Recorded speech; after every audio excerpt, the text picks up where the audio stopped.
Le square, c'est ce qu'on appelle un lieu de professionnalisation. Maintenant, un artiste qui a déjà une idée claire de son projet musical, qui va monter un dossier d'adhésion avec ce qu'il a déjà fait, ce qu'il souhaite faire et vraiment là où il veut aller.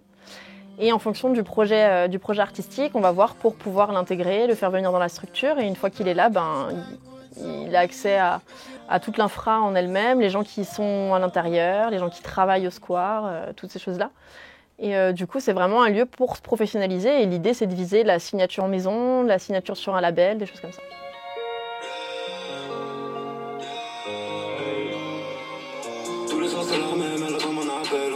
Les gens qui ont ça, par exemple, sur Paris, c'est la section d'assaut. Il n'y a pas ça s'il n'y a pas les disques de platine de partout. Ça n'existe nulle part ailleurs en France.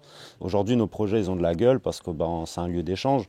Donc même moi, quand je fais de la photo ou de la vidéo, je suis entouré de photographes et de vidéastes. Donc tous les bons conseils, c'est très dans l'échange. Ils ont besoin d'un modèle, on vient. Nous, on a besoin de photos, ils viennent. On arrive toujours à s'arranger. Et aujourd'hui, je pense que ma musique, elle a énormément grandi, dû au feedback des uns et des autres. Et mes projets sont beaucoup plus carrés. Ce qui m'a poussé à venir ici, c'est de pouvoir cadrer mon travail. De me dire quand je suis là, c'est pour travailler et rien d'autre.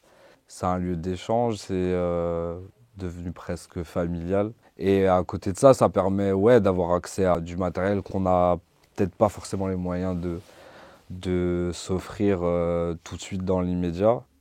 Et ça permet de développer tous nos projets perso, quoi, que ça soit des albums, des remixes comme je disais tout à l'heure, peaufiner nos sets.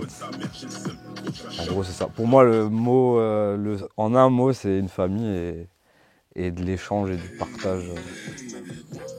Aujourd'hui, ce qui manque des fois un peu, c'est que encore aujourd'hui, l'étiquette urbaine, il y a des gens qui ne sont pas dans le coup et du coup qui ne comprennent pas que c'est ce qui se fait de mieux aujourd'hui, l'urbain. Il suffit de regarder les consommations mondiales. On est à 90% de musique consommée qui sont de l'urbain. Vous regardez tous les top 10, c'est que du rap.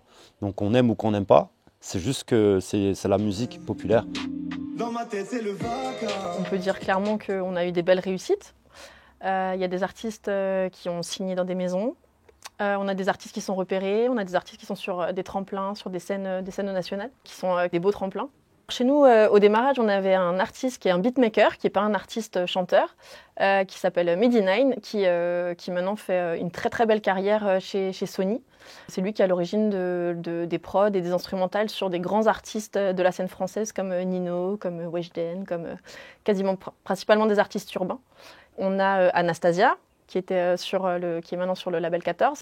Et on continue d'avancer, de développer les événements, un volet social aussi qui s'est greffé au projet avec des ateliers d'éveil musical, des ateliers de musique MAO, d'écriture dans des centres socioculturels, des choses comme ça. Donc on continue à avancer.